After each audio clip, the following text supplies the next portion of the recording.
క్రీస్తు యేసునందు చేరువచ్చిన నా ప్రియులైన సోదర సోదరీమణులైన మీ అందరికీ హృదయపూర్వకంగా రాత్రివేళ వందనాలు తెలియజేస్తూ ఉన్నాను. ఇదివరకు మనం విన్నటువంటి పాఠ్యభాగము మానవుని యొక్క పతనం. మానవులలో మనం ఉన్నామా లేదా? ఉన్నామా? మనము పతనం అయ్యామా లేదా? అయ్యామా? ఆ గ్రహింపు ఉంటే అందునుంచి నేను ఎలా బయటపడాలి అనే మార్గాన్ని మనిషి వెతుక్కుంటాడు. నేను చెడిపోయాను, నేను ఇబ్బందిలో ఉన్నాను, నేను ప్రమాదంలో ఉన్నాను, నేను మరణంలో ఉన్నాను అన్న గ్రహింపు మనకు కలగనంత వరకు దాని నుంచి నేను బయటపడాలి, విడిపించబడాలి అనేటువంటి ఆలోచన మనిషికి ఎప్పుడు రాదు.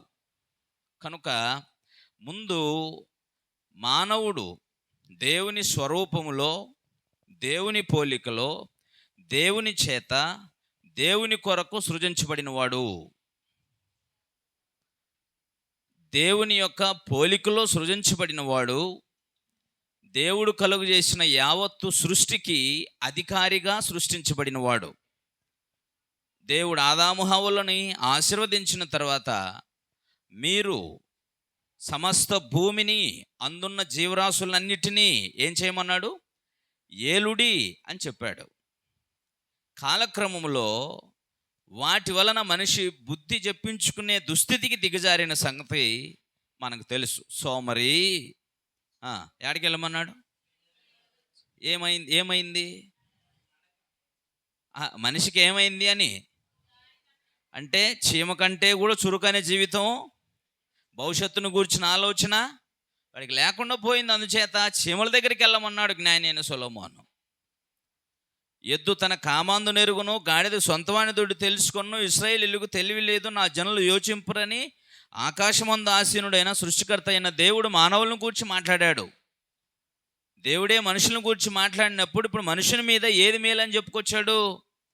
ఎద్దుకున్న బుద్ధి, తన యజమానిని గుర్తించి తన యజమానుని సేవలో తన యజమానుడు తనకు కేటాయించినటువంటి దొడ్డిలో పశువులు ఉన్నట్టుగా మనుషులకు నియమించినటువంటి నీతి నియమాలతో, ఆజ్ఞలతో కూడిన కట్టుబాట్లో జీవించలేకపోయారు అని సర్వశక్తిమంతుడు దేవుడే తన ఆవేదనను వ్యక్తం చేశాడు.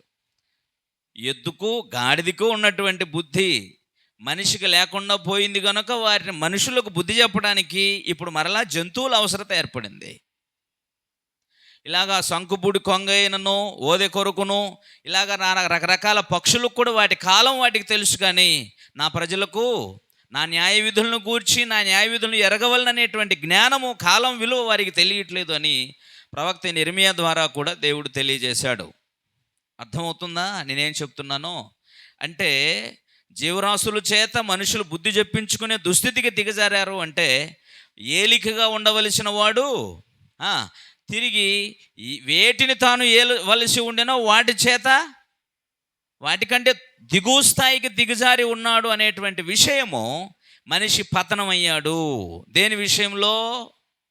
భౌతికంగా అన్నిట్లో ఎదిగాడు, భౌతికంగా అద్భుతమైనటువంటి విజయపథంలో పరిగెడుతున్నానన్నట్టు అధునాతన ఆధునిక విజ్ఞానం అంటూ, సైన్స్ అని, పరిజ్ఞానం అంటూ చాలా దూరం పరిగెడుతున్నారు. ఆకాశ హరిమానాలలో నివాసాలు కట్టుకుంటున్నారు. సముద్రం దిగంతములోకి వెళ్ళిపోయి అక్కడ నివాసాలు ఏర్పాటు చేసుకుంటున్నారు. చాలా రోజుల్లో ఉండిపోతున్నారు. మరి ఇంత అద్భుతంగా భౌతికంగా ఎదిగిపోతున్నారు. కానీ ఆత్మీయతలో మాత్రం తమ తండ్రి అయిన దేవునిని గుర్తించలేక, తమ దేవుడు తమకు నియమించిన ఆజ్ఞలను, తమ హృదయంలో రాసిన దేవుని ధర్మాన్ని అనుసరించక ఏమైపోయారు?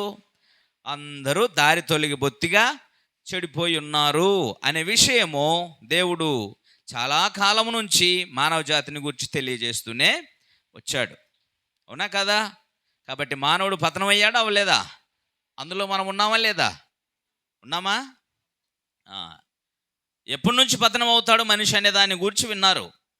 యవన దశకు వచ్చిన తర్వాత మనలో ఉన్న యవనేచ్ఛలను అపవాది రెచ్చగొట్టి మనలో అసంతృప్తిని క్రియేట్ చేసి తమకు దక్కని దాన్ని కూడా తమకు కావాలని దురాశను పుట్టించి మనల్ని చేయకూడనటువంటి ప్రతి పాపమును చేయించి అపరాధ మనసుతో దోషారోపణ కలిగినటువంటి హృదయముతో మనము బ్రతికేటట్టుగా, అలాగే రోజు మన మనసాక్షి మన మీద దోషారోపణ చేస్తూ ఉన్నా సరే దాన్ని సముదాయించుకుని అలాగా మొండిగా బ్రతికేటువంటి జీవితానికి, అంటే పాపంలో కొనసాగుటకు మనిషి అలవాటు పడ్డాడు. కానీ దాని పర్యవసానం, దాని యొక్క ఫలితం చాలా భయంకరమైంది అనేటువంటి విషయము వారికి అర్థం కావడం లేదు. అందుకనే వారి పతనావస్థని వారికి గుర్తు చేసి వారు ప్రమాదంలో ఉన్నారన్న విషయం వారికి జ్ఞాపకం చేయడమే సువార్తలో దాగి ఉన్నటువంటి రహస్యం. అర్థమవుతుంది కదా. కాబట్టి ఈ విషయంలో మరి మానవుడు పాపం చేసినప్పుడు వాడిని వదిలిపెట్టేయచ్చు కదా దేవుడు. వాడిని వదిలిపెట్టలేదు. ఎందుకంటే దేవుడు కావాలని తన కొరకే చేసుకున్నప్పుడు వానిని అన్ని తరాలలో, ఆదాము దగ్గర నుంచి మీరు ఆలోచన చేస్తే, వారు నీవు ఈ ఆజ్ఞ అతిక్రమించిన దినమున నిశ్చయముగా చచ్చేదు అని చెప్పినప్పుడు ఆ రోజే దేవుడు మనిషితో మాట్లాడవలసిన అవసరత లేదు. కానీ మరలా దేవుడే వచ్చి అతన్ని పలకరించి తనకేమీ తెలియనట్టుగా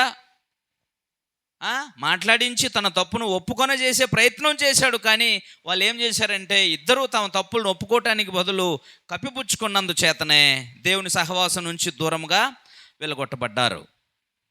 అర్థమైంది కదా. కాబట్టి ఆ విధంగా పూర్వం నుంచి కూడా మనిషి ఏం చేస్తున్నాడు అనంటే తన యొక్క పాపమును కప్పిపెట్టుకునేటువంటి ప్రయత్నమే చేస్తూ వచ్చాడు. అది అక్కడ నుంచి మనుషులు దారి తొలుగుతూనే వచ్చారు, అప్పటి నుంచి పతనం అవుతూనే వచ్చారు. కానీ దేవుడు పితరుల యుగంలో వారికి చెప్పాల్సిన విషయాలు చెప్పాడు. ధర్మశాస్త్ర యుగంలో ధర్మశాస్త్రమును గూర్చి చెప్పాడా. ధర్మశాస్త్రం ద్వారా ఏది పాపమో, ఏది పాప పరిహారమో, పాపం చేస్తే ఒకడు ఏ బలి అర్పించాలో, ఈ విషయాలన్నింటిని కూడా దేవుడు ఎందుకు చెప్పాడు? మీకు అర్థమైందా? పాపము చేసిన వాళ్ళు దేవుని సముఖానికి బలులు తీసుకెళ్ళవలను అనేటువంటి ఒక విషయాన్ని ఆయన గుర్తు చేశాడు. మీకు తెలుసో లేదో, అర్థమైందా?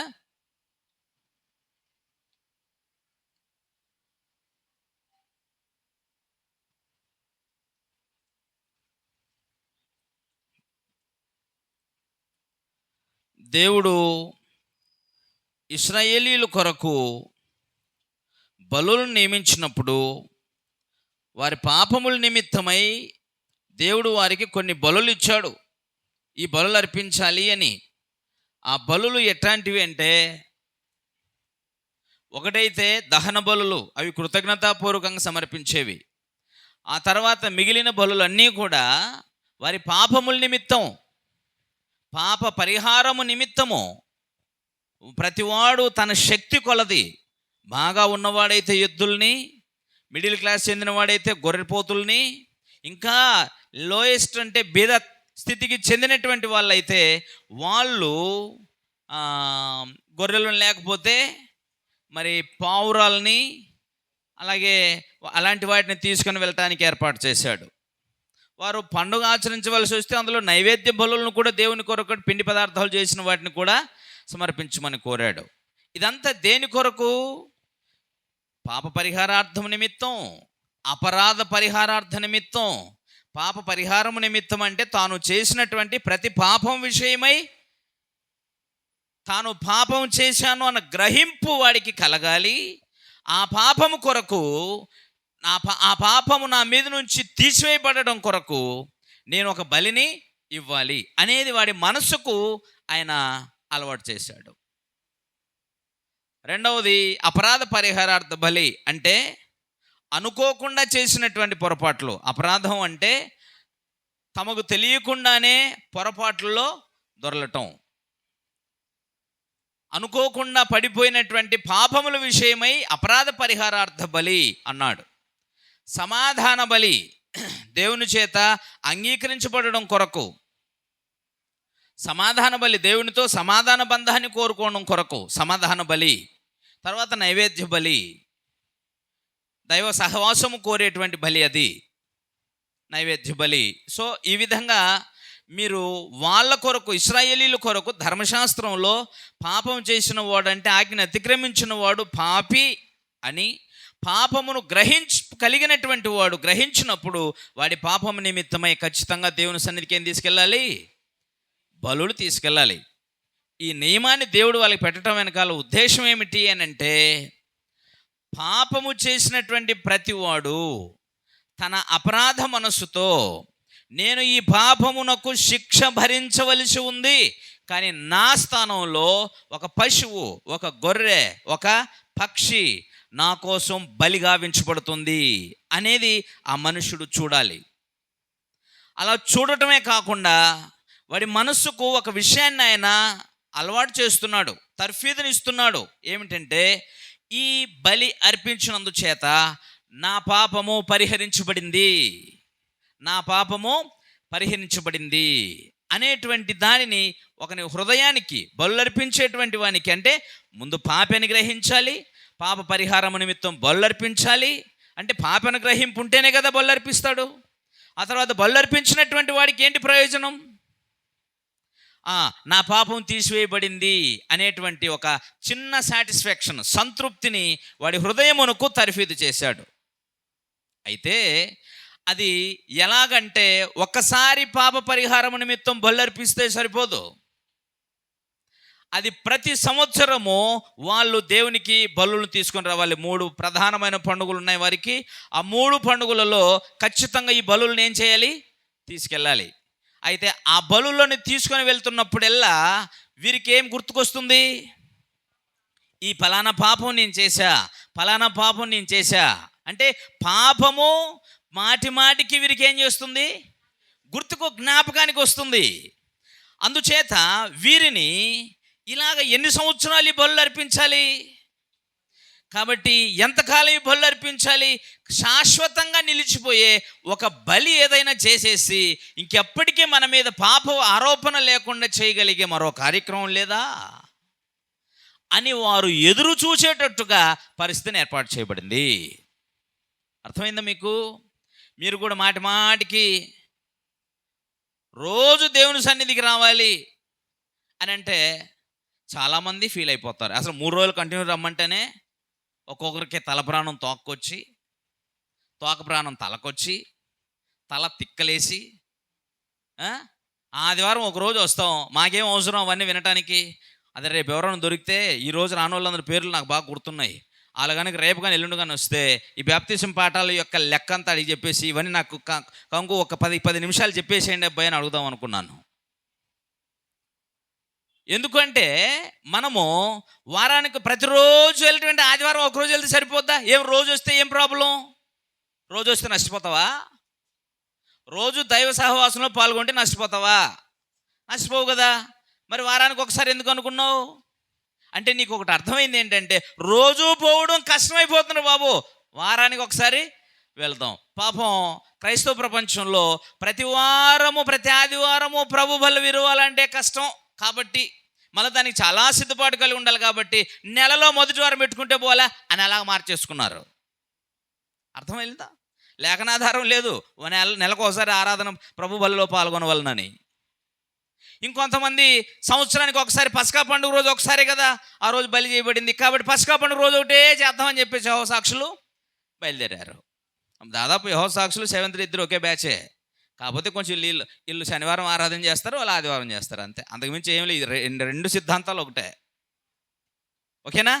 సో దయచేసి, అంటే ఒకడు నిత్యము చేస్తున్న దానిని భారముగా భావించి ఒక శాశ్వతమైన దాని కొరకు ఎదురు చూచేటట్టుగా పరిస్థితులు కల్పించబడ్డాయి.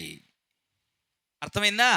అయితే ఈ విషయంలో మీకు కొంత వివరణ అవసరం. ఒకడు పాపము చేసిన తర్వాత నిత్యము పాప పరిహారము నిమిత్తం బలులర్పిస్తూ ఉండాలి అని అంటే చచ్చిపోయేంత వరకు అర్పించినా కూడా వాటి వలన పాపక్షమాపణ కలగదు. విషయం చదువుదాం. హెబ్రీయులకు రాసిన పత్రిక 10వ అధ్యాయంలో, హెబ్రీయులకు రాసిన పత్రిక 10వ అధ్యాయము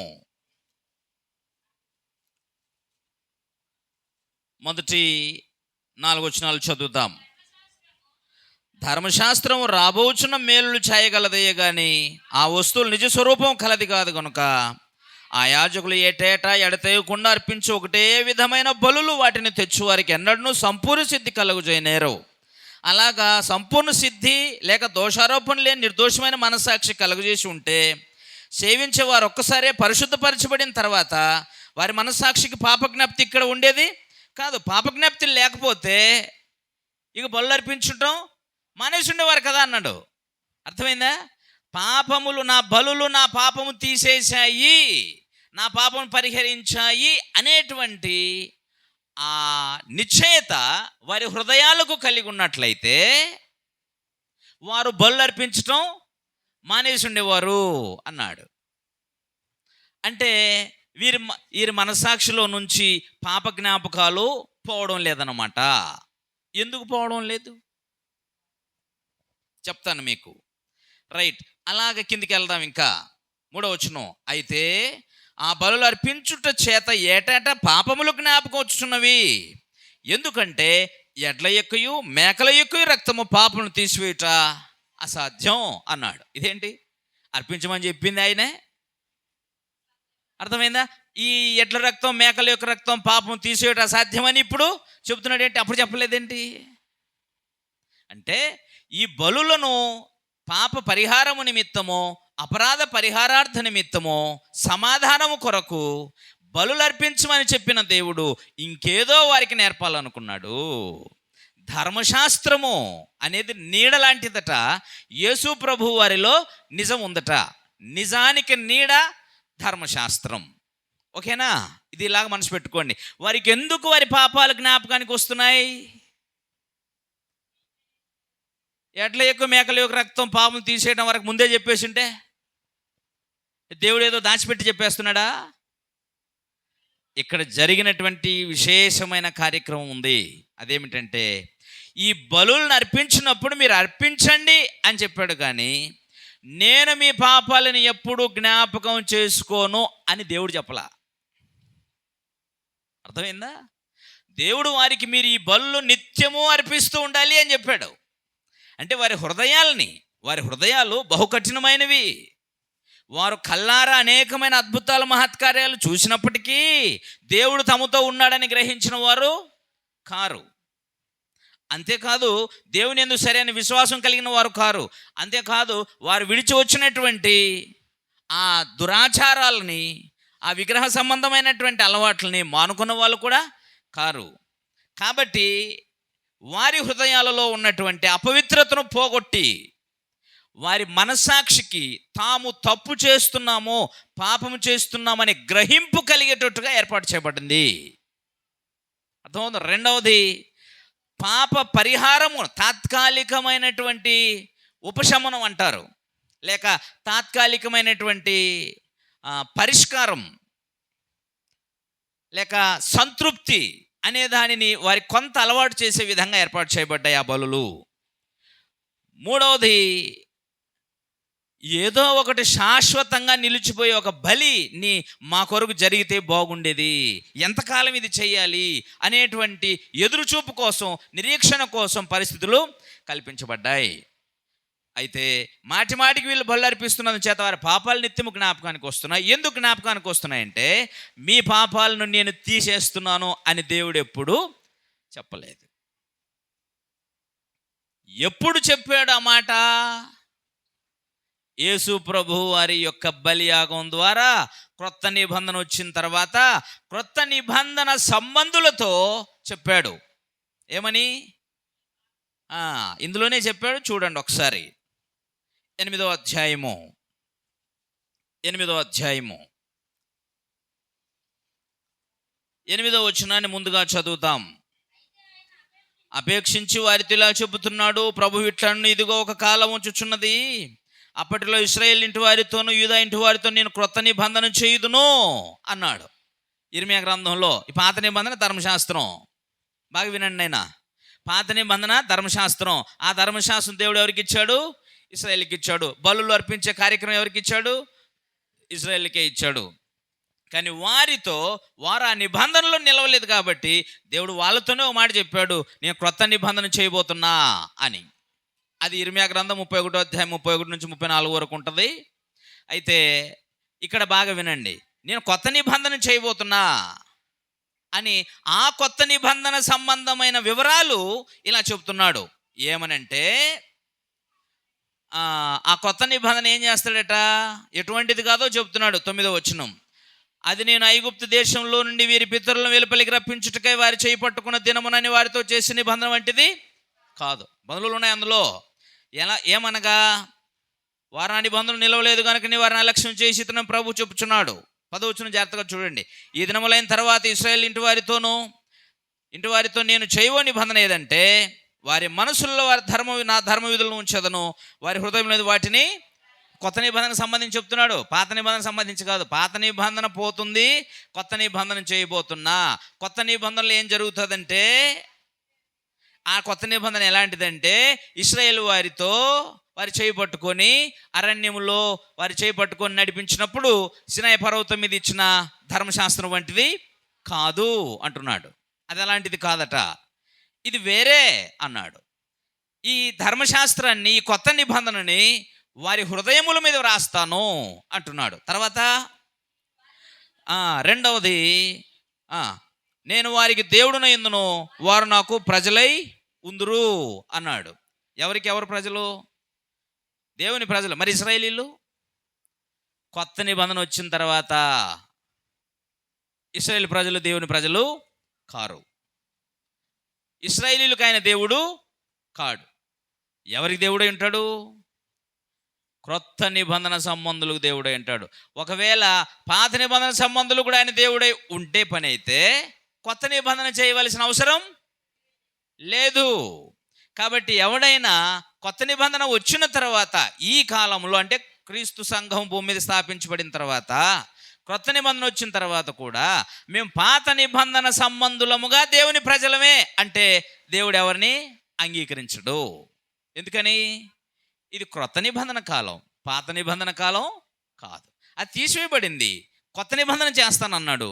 కాబట్టి క్రొత్త నిబంధనలో జరిగే 4 నియమాలు స్పెషల్గా చెప్తున్నాడు. ఒకటి, వారి హృదయముల మీద మనసుల మీద రాస్తాను. రెండవది, నేను వారికి దేవుడై ఉంటాను, వారు నాకు ప్రజలై ఉంటారు. మూడవది, ప్రభువును తెలుసుకుంటాను ఏ పట్టణస్థునికి ఏ సహోదరునికి ఉపదేశం చేయుడు కానీ వారిలో చిన్నలు మొదలుకొని పెద్దల వరకు అందరూ నన్ను తెలుసుకుంటారు. అంటే ఉపదేశం చేయకుండానే దేవుని తెలుసుకుంటారా? ఇక్కడ ఒక ప్రత్యేకమైన స్థితి ఉంది. అంతకుముందు చెప్పాను మీకు, మరలా గుర్తుపెట్టుకోండి. ఏమిటంటే, పాత నిబంధన ధర్మశాస్త్రంలో ఆ నిబంధన క్రిందికి వారి గర్భాల్లో పుట్టిన పిల్లలు సున్నతి చేయబడిన అంటే 8వ దినము నుంచే నిబంధనలో ప్రవేశిస్తారు. అంటే ధర్మశాస్త్ర నిబంధన క్రిందికి వస్తారు. ఇశ్రాయేలీయుల పిల్లలు పుట్టిన 8వ దినము నుండే నిబంధన క్రిందికి వస్తారు, ధర్మశాస్త్ర నిబంధనకి.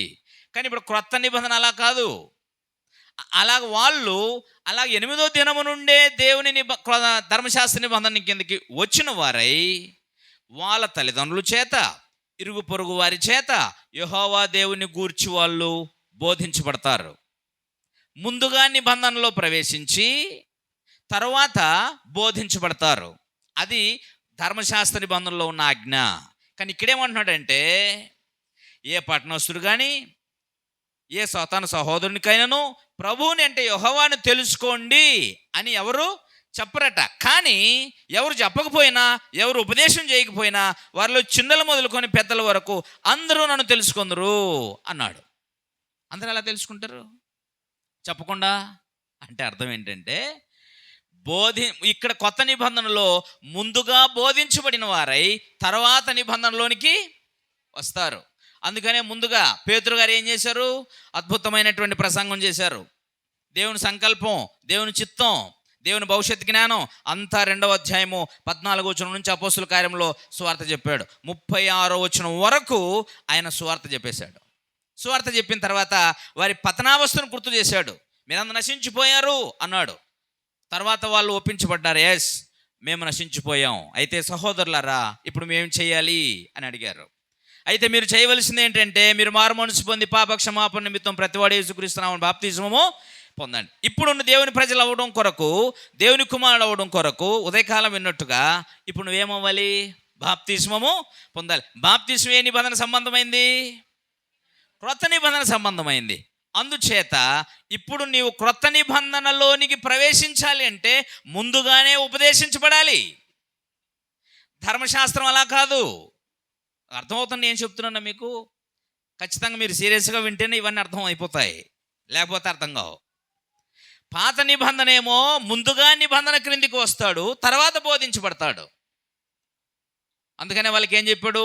నీవు కొన్ని పిల్లలతో కూర్చున్నప్పుడు, లేచినప్పుడు, బయటికి వెళ్ళినప్పుడు, ఇంట్లోకి వచ్చినప్పుడు వాటిని కూర్చి నేను నీకు ఇచ్చిన ధర్మశాస్త్రాజ్ఞలను నేర్పించు అని అంటాడు. కానీ కొత్త నిబంధనలా కాదు, ముందుగా బోధించబడ్డారు. అదే సంఘం యొక్క నమూనా. పేతురు గారు పెంతెకోస్తు పండుగ దినమున జరిగింది ఏమిటి? వాళ్ళు ముందుగా బోధించబడ్డారు, తర్వాత బాప్తిస్మము పొందారు. అదే క్రమం. ముందుగా బోధించబడతారు, తర్వాత రాజ్యంలో ప్రవేశిస్తారు. కనుకనే ఎవరు కూడా ప్రభువును తెలుసుకోండి అని చెప్పాల్సిన అవసరం లేదు, ఎందుకంటే తెలుసుకున్న వారే నిబంధనలోనికి వస్తారని. అయిపోయింది మూడవది. నాలుగవది ఏమంటున్నాడు ఇక్కడ చూడండి 12వ వచనంలో, నేను వారి పాపముల విషయమై దయగలిగి వారి పాపములు నీకు ఎన్నడూను జ్ఞాపకము చేసుకొననని ప్రభువు సెలవిచ్చుచున్నాడు. ఎవరు చెప్పాలి ఇప్పుడు నీ పాపాలు ఎన్నడూ జ్ఞాపకం చేసుకోనని? దేవుడు చెప్పాలి. ఇప్పుడు అర్థమైందా? ధర్మశాస్త్ర సంబంధులతో వారు బలు అర్పించినంత కాలం ఈ మాట ఎప్పుడూ కూడా వాళ్ళతో చెప్పలేదు. అర్థమైందా లేదా నాయనా? ఈ మాట ఎప్పుడు కూడా వాళ్ళతో ఆయన చెప్పలేదు. ఏ మాట? వారు ఎన్ని బలులు అర్పించినా, ఎన్ని పండుగలు చేసినా, ఏం చేసినా దేవుడు వాళ్ళతో ఈ విధంగా చెప్పలా. ఏ విధంగా? నేను మీ పాపములను కొట్టేస్తున్నాను, ఇక ఎన్నడూను నేను జ్ఞాపకము చేసుకున్నాను అని దేవుడు వాళ్ళతో ఎప్పుడు చెప్పలా. ఎప్పుడు చెప్తున్నాడు ఆ మాట? క్రొత్త నిబంధన చేసిన తర్వాత క్రొత్త నిబంధన సంబంధులతో చెప్తాను అన్నాడు. ఇప్పుడు ఆ క్రొత్త నిబంధన ఎలా వచ్చింది? క్రొత్త నిబంధన ఎలా వచ్చింది? ఇది నా రక్తము వలననైనా క్రొత్త నిబంధన అన్నాడు. అంటే క్రొత్త నిబంధన క్రీస్తు ప్రభు వారి రక్తం ద్వారా అనుగ్రహించబడింది. అంటే ఒకని శాశ్వతమైన పాప విమోచన క్రీస్తు ప్రభు వారి రక్తముతో ముడిపెట్టబడింది. ఆ నిబంధన అమల్లోకి వచ్చిన తర్వాతనే ఒకని పాపమును దేవుడు శాశ్వతంగా పరిహరిస్తాడు. ఇది దేవుడు మానవ జాతి కొరకు ఏర్పాటు చేసినటువంటి ప్రత్యేకమైన పథకం. ఇది ఇశ్రాయేలు కొరకు మాత్రమే అనుకుందరేమో. ఇశ్రాయేలీలు వ్రాయబడిన ఆజ్ఞలను అతిక్రమించి పాపులయ్యారు. కానీ సమస్త అన్ని జనులు అంటే భూమి మీద అన్ని రకాల జాతుల వారు అని అర్థం. అన్యజనులు అనే దానికి అన్యజనులను సింపుల్గా తర్జుమా చేశారు. దానికి మూల భాషల్లోకి వెళ్ళి ఆలోచన చేస్తే సకల జాతుల వారు అని అర్థం. ఇశ్రాయేలీలు కాక ఎన్ని జాతులు ఉన్నారో అన్ని జాతుల్ని అన్యులు అన్నాడు. ఓకేనా? సమస్త అన్యజనులు అందరూ కూడా మరి ఎలా పాపులయ్యారు?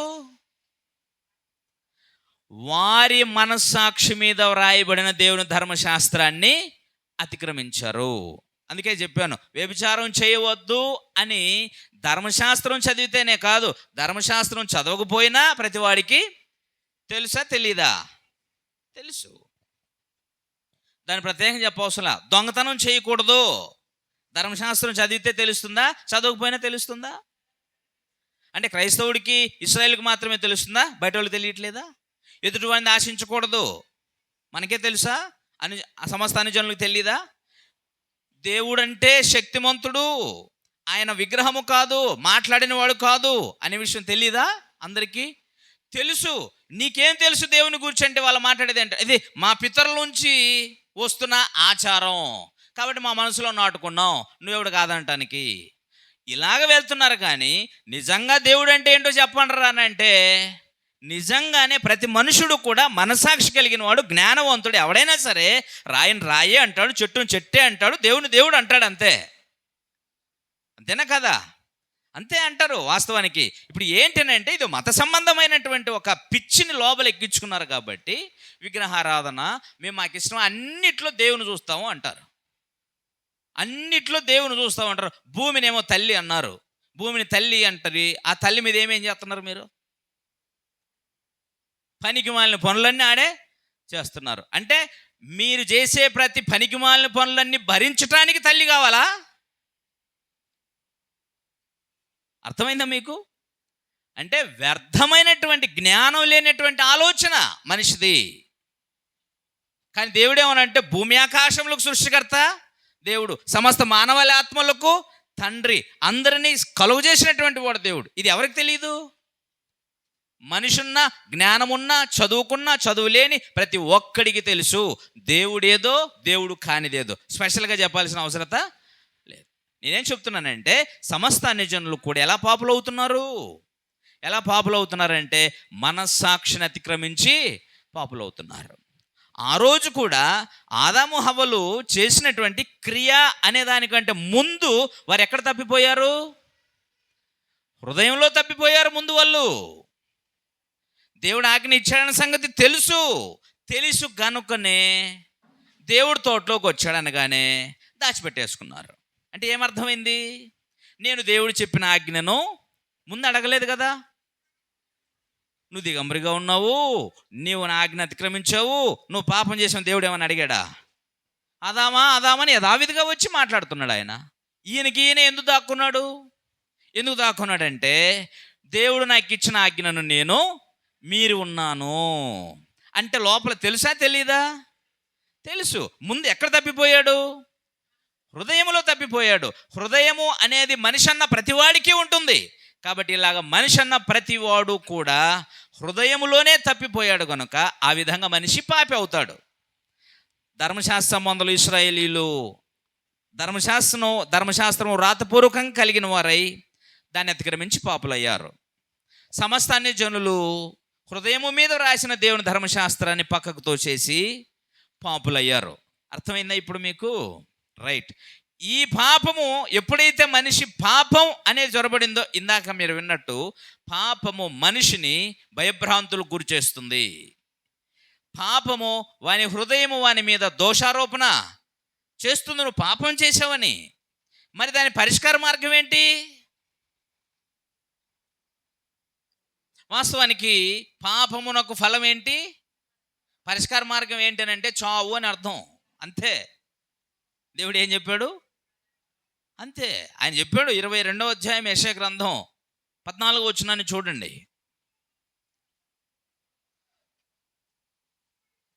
యెషయా గ్రంథం 22:14 యా కరెక్ట్. చూడండి.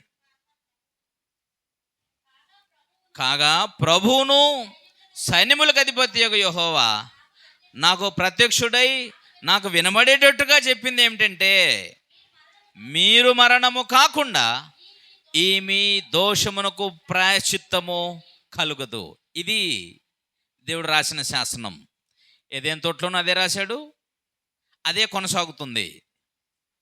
మీరు మీ పాపముల నిమిత్తమై చావకుండా మీ పాపానికి ప్రాయశ్చిత్తము లేదు అన్నాడు. అంటే దేవుడు రాసిన శాసనం ఏమిటంటే పాపమునకు శిక్ష జరగాలి. ఏంటి ఆ శిక్ష?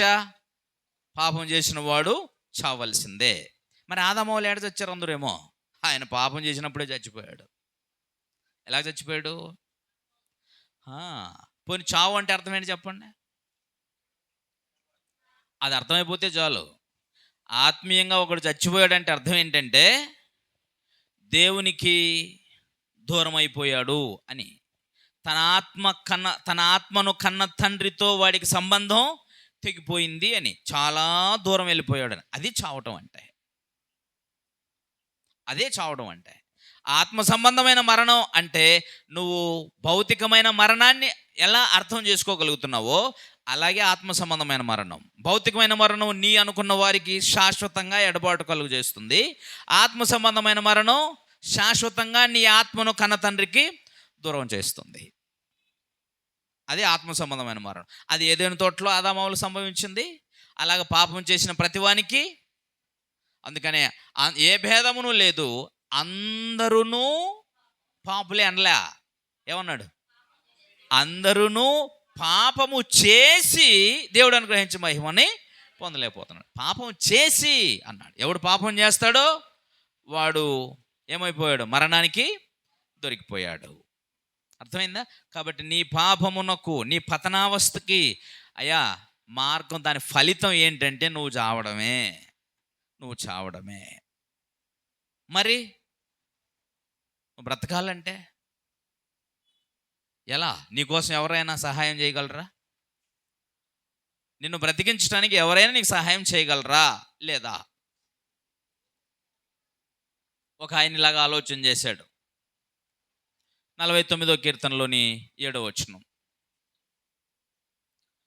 కీర్తనల గ్రంథం 47వ కీర్తన. ఎవడును ఏ విధము చేతనైనను తన సహోదరుణ్ణి విమోచించలేడు. ఎక్కడి నుంచి?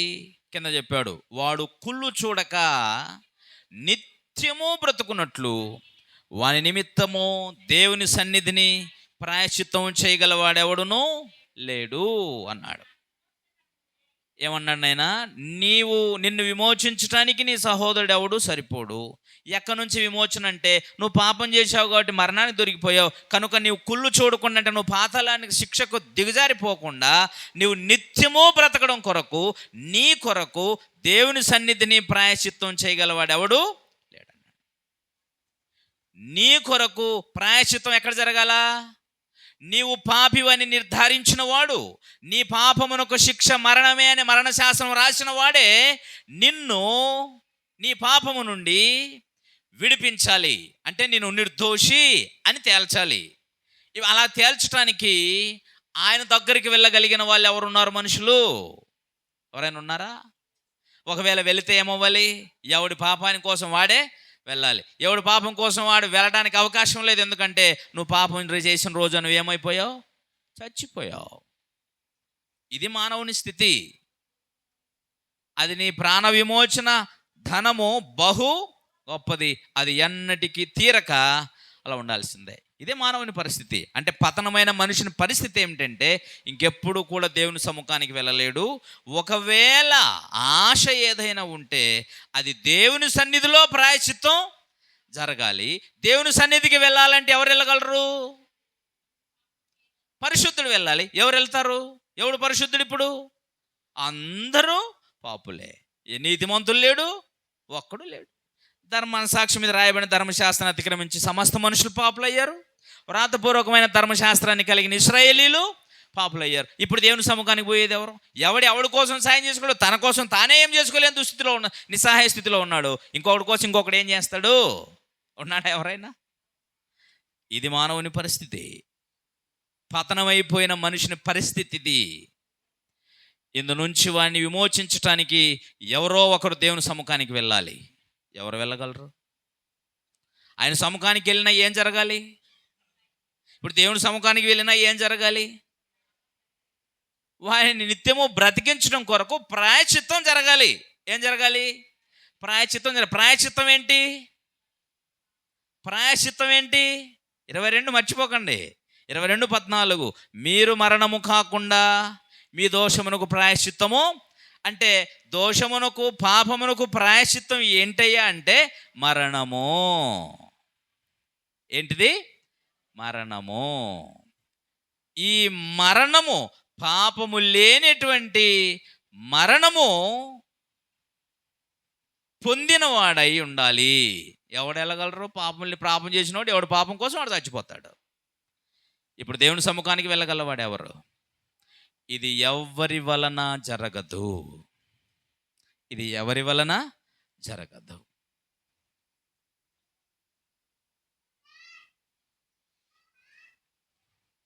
రోమపత్రికలోని 8వ అధ్యాయము మొదటి 3 వచనాలు చదువుదాం, 4వ వచనం వరకు. కాబట్టి ఇప్పుడు క్రీస్తు యేసునందున వారికి ఏ శిక్షా విధియు లేదు. క్రీస్తు యేసునందు జీవమునిచ్చే ఆత్మ యొక్క నియమము పాపమరణముల నియమము నన్ను విడిపించెను. ఎట్లనగా ధర్మశాస్త్రము దేనిని చేయజాలకపోయెనో దానిని దేవుడు చేసెను. ఆగండి, ఏమన్నాడు? ధర్మశాస్త్రం ఏం చేయజాలలేదు, ఏం చేయలేకపోయింది? నీకు పాపము లేదు, నీ పాపం పోయింది అని చెప్పదు ధర్మశాస్త్రం. ఎప్పుడు అర్థమైంది? ధర్మశాస్త్రం ఏం చెబుతుంది? పాపం అంటే ఏంటో చెప్పింది. పాపమునకు పాపమునకు ఫలితం ఏంటో చెప్పింది. అర్థమైందా? పాపానికి ఫలితం ఏంటి? మరణం అని చెప్పింది. పాపం చేసిన ప్రతివాడు చావలసిందే అని చెప్పింది. అయినా సరే వాడు కొంత సాటిస్ఫాక్షన్ కోసం, సంతోషం కోసం, సంతృప్తి కోసం వాడు పాప పరిహారం కోసం బలులు అర్పించడానికి ఏర్పాటు చేయబడింది. కానీ అవి తాత్కాలిక బలులే. అవి ఏ రకమైన బలులు? జంతువుల రక్తం, జంతు బలి. అంతేనా? జంతువులు, జంతు బలి, జంతు రక్తం, అంతే. ఇలాగ ఏర్పాటు చేయబడింది. అది ఎన్నటికీ తీసేయదు. దేవుడు చేశాడు. ధర్మశాస్త్రము దేనిని చేయలేకపోయినంటే పాపము పరిహారము అనేది ధర్మశాస్త్రము చేయలేదు, మనిషిని కొరకు చేయదు. అది చట్టం. చట్టం ఏం చేస్తుంది? శిక్షిస్తుంది, అంతే. చచ్చిపోమంటది, అంతే. చట్టం ఏం చేస్తుంది? మరణాన్ని ఇస్తుంది. అందుకని ఆ చట్టము చేయలేనిది దేవుడు చేశాను అన్నాడు. ఎవరు చేశారట? ఈ మాట 43 యెషయా గ్రంథం 25లో చెప్పాడు. మీ మానవ జాతి నిస్సహాయ స్థితిని చూసిన దేవుడు ఇలా చేశాడు. చూడండి 43:25 యెషయా గ్రంథం. నేనే నా చిత్తానుసారముగా నీ అతిక్రమములను తుడిచివేయుచున్నాను. ఎవరు? దేవుడు అంటున్నాడు, నేనే నా చిత్తానుసారంగా నీ అతిక్రమములను తుడిచేస్తున్నాను. అప్పటి నుంచి దేవుడు చెబుతూ వచ్చాడు, నేనే రావాలి, నేనే చెయ్యాలి అని. అర్థమైందా మీకు? ఇప్పుడు ధర్మశాస్త్రం దేని చేయజాలకపోయినా దాన్ని దేవుడు చేసిన, ఏం చేసినా మళ్ళీ అక్కడికి రండి. దేవుడైతే మాట ఇచ్చేసినాడు పాత నిబంధనలోనే, నేనే నా చిత్తానుసారంగా నీ అతిక్రమాలు తుడిచేస్తానని. ఇప్పుడు ఎలా తుడిచేసాడు చూడండి. నో. రోమపత్రిక 8వ అధ్యాయంలో ఉన్నాం, 3వ వచనం నుంచి ఇప్పటి వరకు దాని వెనక మాట చదివాము. ధర్మశాస్త్రం దేని చేయజాలకపోయినో దాన్ని దేవుడు చేసెను. శరీరం అనుసరింపక ఆత్మను అనుసరించి నడుచుకొను మన యందు ధర్మశాస్త్ర సంబంధమైన నీతి విధి నెరవేర్చబడినట్లు. ధర్మశాస్త్ర సంబంధమైన నీతి విధి ఏంటి? పాపం చేసిన వాళ్ళు చావాలి అని. దాని కొరకు చెప్తున్నాడు, ధర్మశాస్త్ర సంబంధమైన నీతి విధి నెరవేర్చబడవలనని పాప పరిహారము నిమిత్తము దేవుడే చేసింది ఏమిటంటే, దేవుడు తన సొంత కుమారుణ్ణి పాప శరీరాకారముతో పంపి ఆయన శరీరమందు పాపమునకు శిక్ష జరిగింది శరీరమందు, ఆత్మకు కాదు. కానీ మనిషి పతనమైంది ఆత్మలో. కానీ ఆత్మలో పతనమైన వానికి శిక్ష రెండింటికి, దేహానికి ఉంటుంది, ఆత్మ కూడా ఉంటుంది. కానీ వీనిని పాపము నుంచి మోచించటానికి ఈ దేహములో ఏ పాపము చేయకుండా ఉన్నటువంటి దైవత్వంలో ఉన్న ఒక వ్యక్తి దేహాన్ని ధరించుకొని భూమి మీదకి వచ్చి ఆయన ఇష్టపూర్వకంగాను తండ్రి ఇష్టపూర్వకంగాను, తండ్రి నా చిత్తానుసారంగా నా ఇష్టానుసారంగా నీ అతిక్రమం తుడి చేయడానికి ప్లాన్ చేశాను అన్నాడు. ఇప్పుడు యేసు ప్రభు వారు వచ్చేమన్నాడు, నేను అనేకుల విమోచన క్రయధనము కొరకు నా ప్రాణమిచ్చుటకు నేను వచ్చున్నాను. దేవుడు యేసు ప్రభు వారి మీద బలవంతంగా శిలువ మరణాన్ని పెట్టలేదు. ఇందులో కూడా దైవత్వంలో ఉన్న ఒక వ్యక్తి అనగా క్రీస్తు ఇష్టపూర్వకముగా ఒకని పాపపు శిక్షను భరించి దేవుని చట్టమైన న్యాయమైన విధిని నెరవేర్చడానికి సిద్ధపడ్డాడు.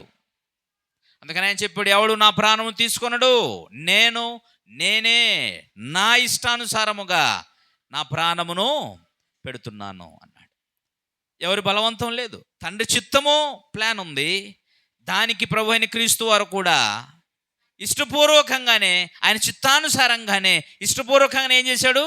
ప్రాణం పెట్టాడు.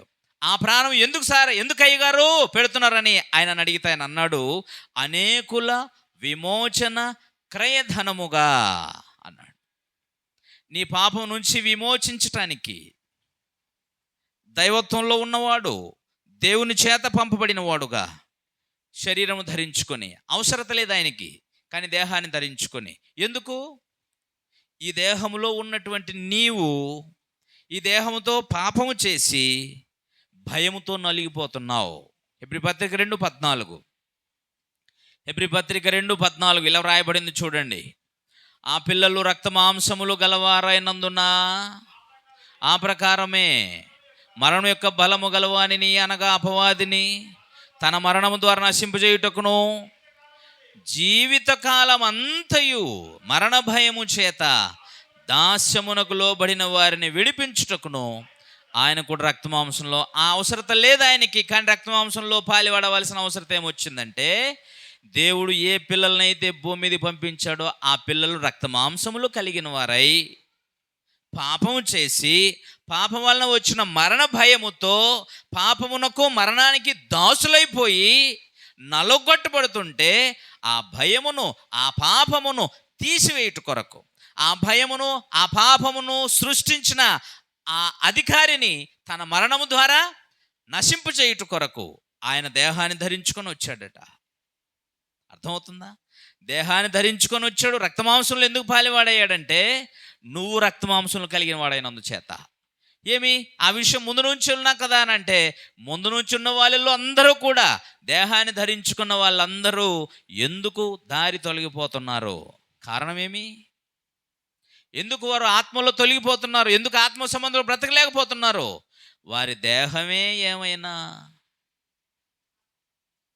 పాపముతో నింపబడిందా? ఎందుకంటే దేహాన్ని ఇచ్చింది ఎవరు? దేవుడే. ఇప్పుడు దేహమే ఏమైనా కారణమా వీరు పాపం చేయటానికి? సరే, ఏదో చేశారు, చేసినటువంటి వీళ్ళు మరణ భయము చేత ఎందుకు చస్తున్నారు అంటే, పాపము చేసిన మనిషి పాపమునకు దాసుడు.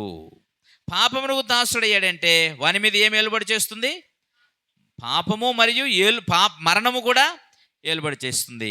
అందుచేత వీడు బిక్కుబిక్కుమంటూ బ్రతుకుతున్నాడు. ఇప్పుడు వీడి యజమాని ఎవరు? పాపం చేసిన వాడి యజమాని మరణమునకు అధికారి ఎవరు? అపవాది. చూసారా? అపవాది తయారు చేసిన మరణం.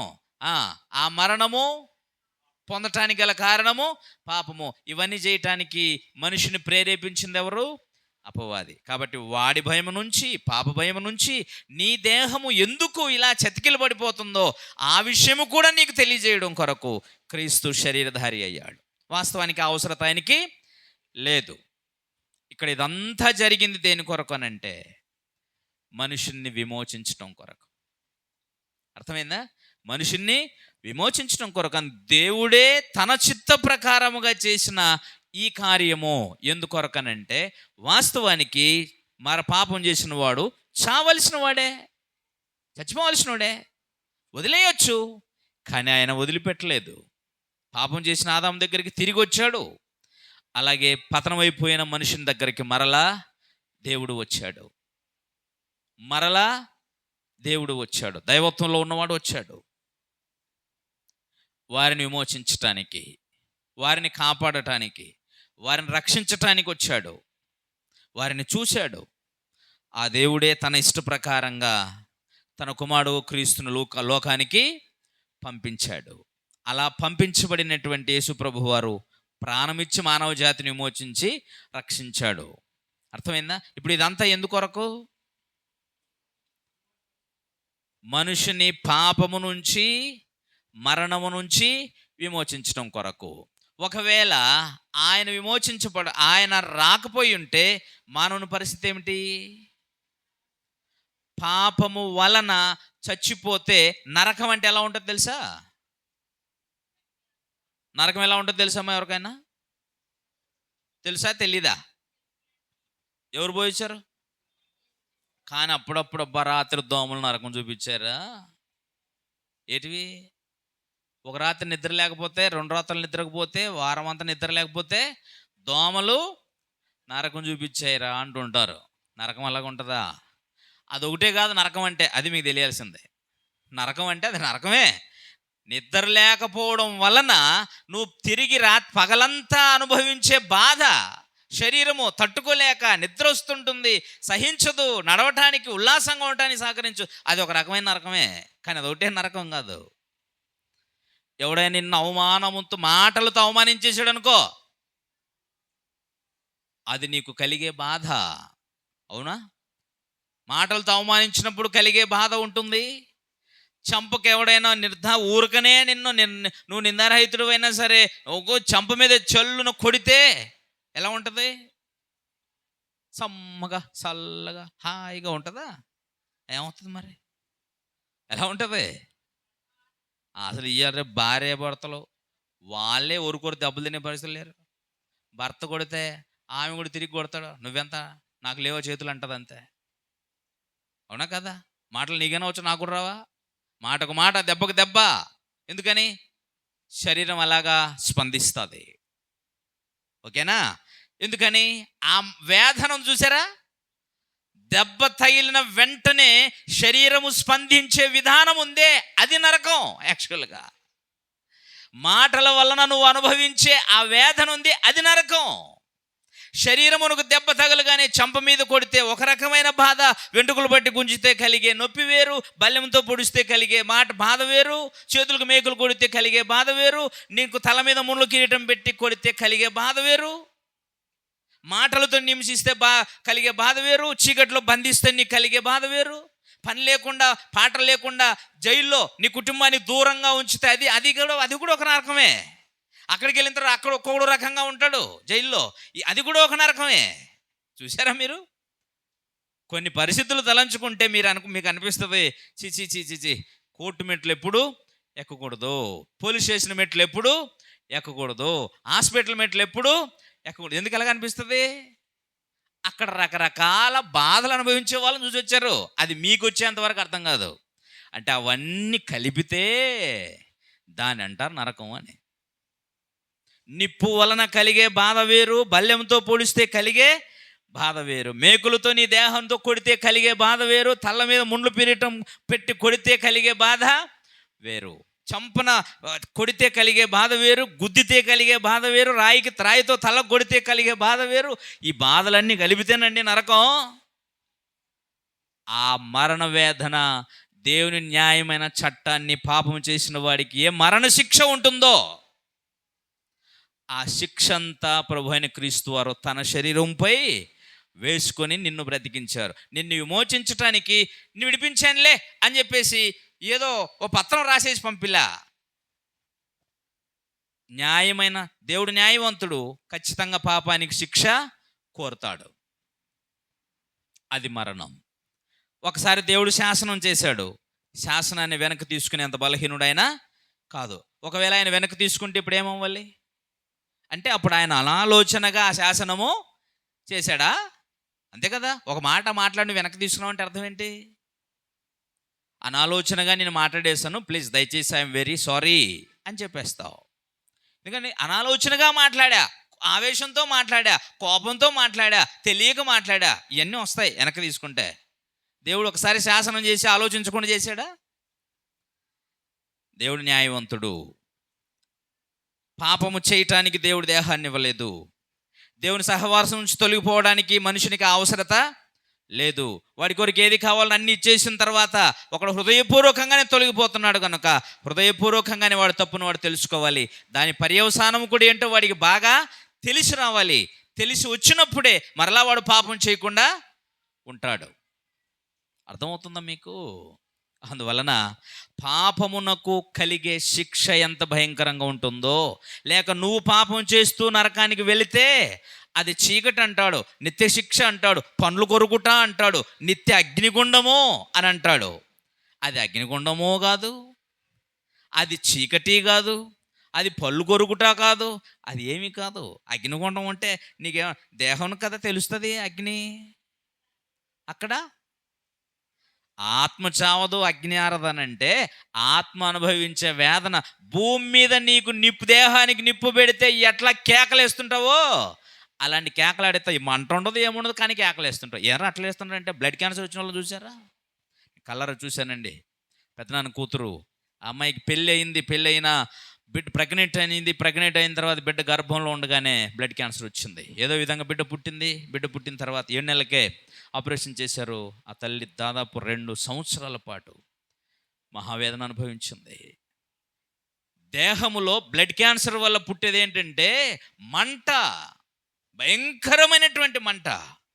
ఇటు తిరిగితే మంట, ఊపుకుంటూ తెల్లారులు భర్త, అత్త అందరూ కలిసి ఆ బిడ్డ కోసం ఓ ఊపినా సరే నువ్వు బయట నుంచి కాలు ఊపుతావు, మంట ఎక్కడుంది? లోపల ఉంది. బ్లడ్ క్యాన్సర్ వల్ల కలిగే మంట. క్యాన్సర్ వచ్చిన తర్వాత దాని నివారణ కొరకు కీమో ఎక్కిస్తారు. కీమో ఎక్కించినప్పుడు తర్వాత రేడియేషన్ పెట్టినప్పుడు మన బాడీలో ఉన్న రక్తంలో ఉన్న క్యాన్సర్ కణాలతో పాటు మంచి కణాలు కూడా చచ్చిపోతాయి. అప్పుడు కలిగేటువంటి బాధ ఉంటుంది తెలుసా మీకు? అది లోపలేం మంట లేదు, మెడిసినే నీకు అగ్ని అయిపోతుంది. ఆ రేడియేషన్ అంతా పెద్ద నీకు మంట ఏం పెట్టలేదు, ఓన్లీ లైటింగ్ పెట్టారు. అది కేవలము నీ శరీరానికి మంట కలగదు, లోపల ఉన్నటువంటి క్యాన్సర్ కణాలకు మాత్రమే తగులుతుంది. ఆ వేడికి లోపల భయంకరమైన అగ్నితో కాల్చినట్టుగా ఉంటుంది మంట. నరకం ఉంటుందండి. అర్థమైందా మీకు? నీ పాపమునకు నీవే అక్కడికి వెళ్ళదలంచితే, నువ్వు పాపంలో ఉండగానే నువ్వు చచ్చిపోతే నిజంగా నువ్వు అక్కడికి వెళ్ళాలి. ఆ శిక్ష అంతటిని కూడా దేవుని న్యాయమైన తీర్పును బట్టి ప్రభుని క్రీస్తు వారు తన శరీరంపై వేసుకున్నాడు. ఆయన ఇష్టపూర్వకంగా దాన్ని భరించినందుచేత పరమ తండ్రి ఆమోదాన్ని తెలిపాడు.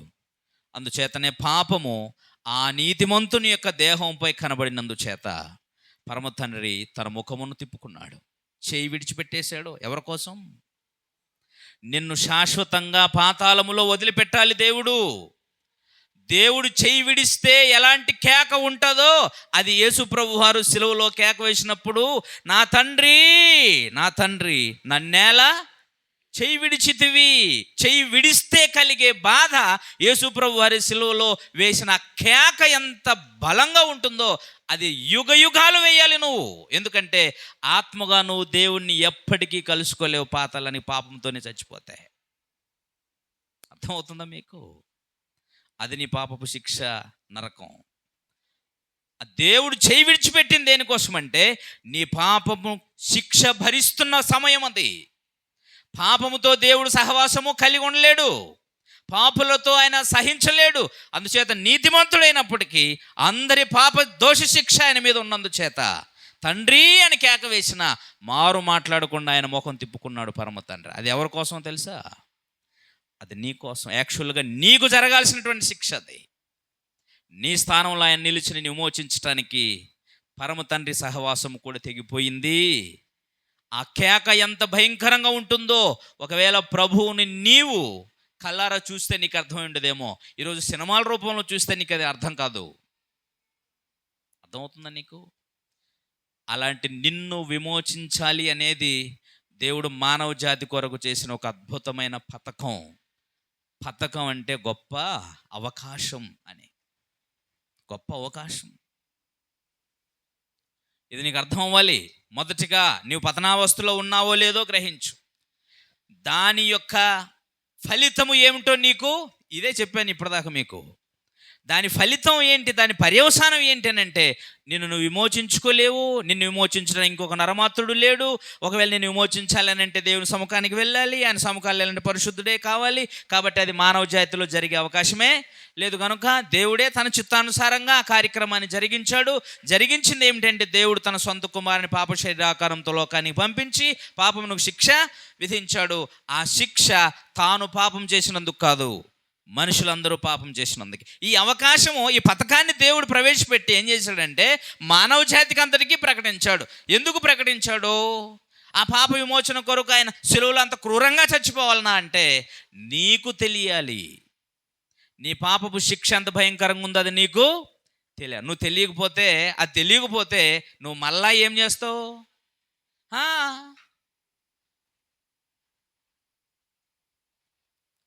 తినకూడదు తినొద్దురా అని అంటే తెగించి తినేస్తావు. ఎందుకు తింటున్నావు? ట్యాబ్లెట్లు ఉండలేదా అంటున్నారు అంతే. షుగర్ వచ్చిన వాళ్ళు ఏం చేస్తారని ట్యాబ్లెట్ ఉందిగా కాబట్టి ఏదైనా తినేస్తా. ట్యాబ్లెట్ కూడా లేదు, దానికి చచ్చిపోతావు తెల్లారేసరికి అన్నావు అనుకో, తింటావా? అది జరిగేది నీకు తెలియాలి. ఏదైనా అంతే. నీవు పరిష్కార మార్గం, సులువైన మార్గం ఎన్నుకున్నంత కాలం, లేక దాని పర్యవసానము అనేది ఎంత కష్టంగా ఉంటుందో అది నీకు తెలియనంత కాలం నీవు చాలా సులువుగా అదే తప్పును చేస్తావు. కానీ ఇది నీ భవిష్యత్తు, యుగయుగాల భవిష్యత్తు, ఇది నీ ఆత్మకు సంబంధించింది. అందుకనే నీకు పాపం యొక్క శిక్ష ఎంత భయంకరమైందో ముందుగా నీకు తెలియాలి. అందుకని క్రీస్తు ప్రభువు వారి యొక్క శిలువ మరణం, ఆయన భూమి మీదకి వచ్చినప్పటి నుంచి అసూయను భరించాడు, అవమానమును భరించాడు, హింసను భరించాడు, కొరడాలతో కొట్టబడ్డాడు, ద్వేషించబడ్డాడు, ఉమివేయబడ్డాడు, గుద్దబడ్డాడు. ఆ తర్వాత గడ్డం పెరిగివేయబడింది, చేతులు మేకులేసి కొట్టేశారు, కాళ్ళకి మేకులేసి కొట్టేశారు, తల మీద ముళ్ళు కిరీటం పెట్టారు, పక్కలో బల్లెం పెట్టేశారు. ఇవి చాలదన నువ్వు దేవుని కుమారుడైతే కిందికి దిగిరాని మాటలతో అవమానించారు. అప్పుడు నేను నమ్ముతాము నువ్వు మెస్సీయవు అని చెప్పేసి రకరకాలు హింసించారు. ఇవన్నిటిని కలిపితే నరకం. ఇదంతా నీకెందుకు అర్థమయ్యేటట్టుగా బైబిల్లో రాయించాడంటే అది నీ శిక్షనయ్యా. నీకోసం దేవుడే ఆలోచించకపోతే ఇంకొకరు లేరు నీ కొరకు. అందుకని ఆయనే నిశ్చయించి ఆయనే సంకల్పించేసిన గొప్ప పథకం అది. ఆ పథకంలో ఆ పథకాన్ని నువ్వు ఏం చేయాలి? అందుకో. అలా అందుకోవాలంటే ఫస్ట్ నువ్వు తెలుసుకోవాల్సింది ఏంటంటే, ఆ పథకాన్ని అయితే దేవుడు మానవ జాతి అంతటి కొరకు ఏర్పాటు చేసి 2000 సంవత్సరాలు అయింది. ఇక మానవ జాతి కొరకు ఇంకో పథకం లేదు విమోచించడానికి, ఇదొక్కటే. కాబట్టి అందులో దాన్ని ప్రతి ఒక్కరు తెలుసుకోవలసిన విశేషమైన కార్యం ఏంటంటే, వాడు తన తప్పుని తెలుసుకోవాలి. ప్రతి వ్యక్తి ఏం చేయాలి? తన పాపమును తాను గ్రహించాలి. ఖచ్చితంగా అలా గ్రహించాలి. నేను పాపిని, నా వలన పాపము జరిగింది, నా వలన అపరాధం జరిగింది, నేను దోషం చేశాను. చేసావా? చేయలేదా? ముందుగా చెప్పాను. మీరు పతనం అయ్యారా? పతనం అవ్వలేదా? మీరు పతనం కాకపోతే మీకు యేసు ప్రభు వారి యొక్క శిలువ త్యాగము మీకు చెందదు. మీరు ఏ పాపము చేయకపోయి ఉన్నట్లయితే యేసు ప్రభు వారి మరణము నీకు వర్తించదు. దీని అర్థం నువ్వు పాపం చేసి తీరాలని చెప్పట్లేదు మీకు. ఎందుకంటే నిన్ను నీవు మోసం చేసుకుంటున్నావు, నేను పాపం చేయలేదు అని. మనము పాపము లేని వారమని చెప్పుకున్న ఎడల మనల్ని మనమే మోసం చేసుకున్న వారం అవుతాం. చిన్నపిల్లల కోసం మాట్లాడట్లేదు. యవన బిడ్డలైనప్పటి నుంచి మీరు అనేక విధాలుగా ఆలోచనల్లో, చూపుల్లో, క్రియల్లో అబద్ధాలతో కాలయాపన చేశారు. అది మీకు తెలుసు. అంచేత ఫస్ట్ నీవు పాపివి, నేను దోషిని, నా వలన పొరపాటు జరిగింది, నేను ఆత్మలో తప్పిపోయాను, మార్గం తప్పిపోయాను అనే విషయం గ్రహింపు కలిగి ఉన్నట్లయితే నీ పాపములను నువ్వు ఒప్పుకోవాలి. ఈ పథకం నువ్వు అందుకోవడానికి ఏర్పాటు చేసిన మార్గం ఏంటంటే, మనము మన పాపములను ఒప్పుకొని ఎడల ఆయన నమ్మతగిన వాడును నీతిమంతుడు గనుక సమస్త పాపముల నుండి మనల్ని ఏం చేస్తాడు? ఆయన పవిత్రులనుగా చేయును. ఆయన పవిత్రులుగా చేసే పాలసీ ప్రవేశపెట్టి చాలా కాలమైంది. అయితే దాన్ని అందిపుచ్చుకోవడానికి నువ్వు చేయవలసింది ఏమిటంటే, నీవు నీ పాపములను ఒప్పుకోవాలి. నీవు నీ దోషాన్ని నువ్వు ఖచ్చితంగా ఒప్పుకోవాలి. ఒకవేళ నువ్వు ఒప్పుకోలేదు అని అంటే నీ దోష శిక్ష నేనే భరిస్తా అని నీవు దాన్ని కూడా ఒప్పుకుంటున్నావు అని అర్థం. ఒకడు తన దోషాన్ని, పాపాన్ని ఒప్పుకోవట్లేదని అంటే నెక్స్ట్ దేనికి ఒప్పుకుంటున్నాడు? నా పాపాన్ని నేనే భరిస్తా, నా పాపానికి నేనే బాధ్యురాలిని. So no problem. అర్థమైందా? ఒకవేళ నువ్వు అలాగే జీవించాలనుకుంటే, నేను పాపంలోనే ఎంజాయ్ చేసి చచ్చిపోతా, నా పాప శిక్ష నేనే భరిస్తాను అంటే అది నీ ఇష్టం. కానీ దేవుడైతే నీ కొరకు ఏర్పాటు చేసిన కార్యక్రమం ఒకటి ఉంది. దాన్ని అందిపుచ్చుకోవటానికి ఏర్పాటు చేయబడిందే సువార్త. అర్థమైందండి? మీరు విమోచించబడాలనుకుంటే ఆయన మీ కొరకు ప్రవేశపెట్టిన ఆ పథకాన్ని పొందుకోవడం కొరకు క్రీస్తు నా పాపముల నిమిత్తం చనిపోయాడు. నిజముగా నేను దోషిని, అపరాధిని. నన్ను విమోచించు మరొక ప్రత్యామ్నాయ మార్గం లేనే లేదు. నిస్సహాయ స్థితిలో ఉన్నప్పుడు దేవుడే, నాయనా నీవే నీ చిత్తానుసారంగా నా అతిక్రమాలు తుడిచేయటానికి ఒక అద్భుతమైనటువంటి ప్రణాళిక చేశావు. ఈ ప్రణాళికలో నీ కుమారుడు క్రీస్తును నా కొరకు సెలవులో అనుగ్రహించావు. ఆయన శిలువలో నల్లగొట్టబడిన విధానం అంతా అది నా కొరకే, అది నేనే భరించాలి. నన్ను ఆ దోషము నుంచి, అపరాధం నుంచి విడిపించండి. ఇది నేను భరించవలసింది, నీ కుమారుడు క్రీస్తు భరించాడు.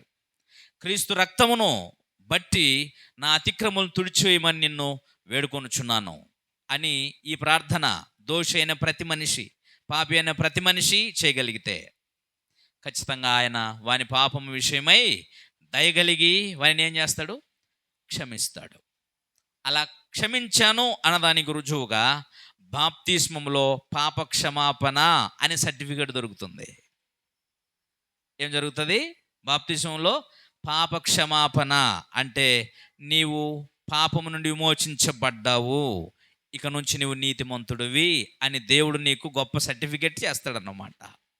అప్పుడు ఎంత ఆనందదాయకమో తెలుసా? అప్పుడు దావీదు గారు అంటారు, తన పాపములకు ప్రాయశ్చిత్తము నొందిన వాడును, తన దోషములకు తన పాపములు పరిహారము నొందినవాడు, తన దోషములకు ప్రాయశ్చిత్తము నొందినవాడు ధన్యుడు. ఆత్మలో కపటము లేనివాడు, యెహోవా చేత నిర్దోషణించబడిన వాడు.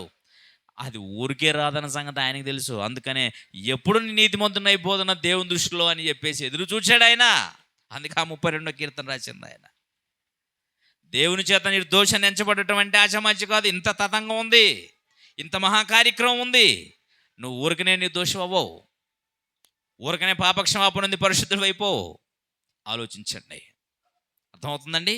కాబట్టి దేవుడు అనుగ్రహించినటువంటి విమోచన పథకాన్ని, దేవుడు ఏర్పాటు చేసిన పథకాన్ని నిన్ను విడిచిపెట్టకుండా నీ కొరకు ప్రేమతో చేసినటువంటి కార్యక్రమం. అందుకని దేవుడు లోకంను ఎంతో ప్రేమించెను కాగా ఆయన తన ద్వితీయ కుమారునిగా పుట్టిన వాని విశ్వాసం ఉంచు ప్రతి వాడును నశించకుండా నిత్య జీవం పొందినట్లు ఆయనను అనుగ్రహించను. ఎవరిని?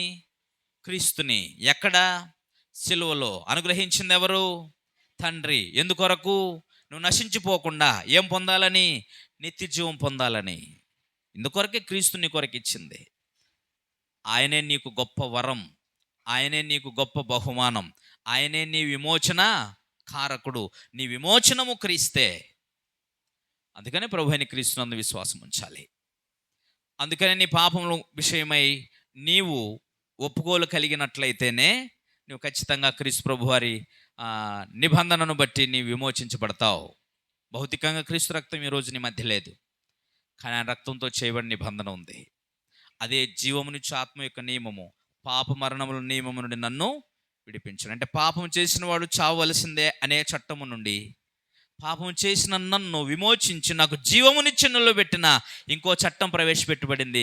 అది క్రీస్తు రక్తం వలన. అదే క్రొత్త నిబంధన.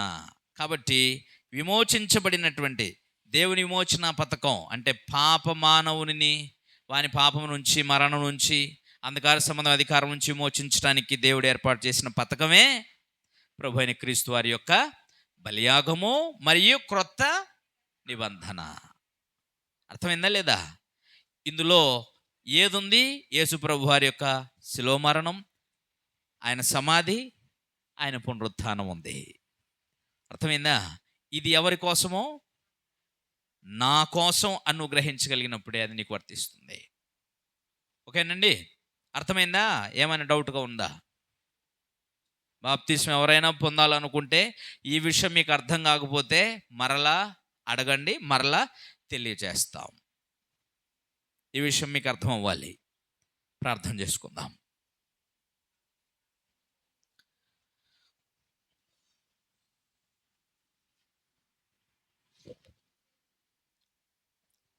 ఈ ప్రార్థనలో పాపి అనేటువంటి ప్రతి మనిషి తను తాను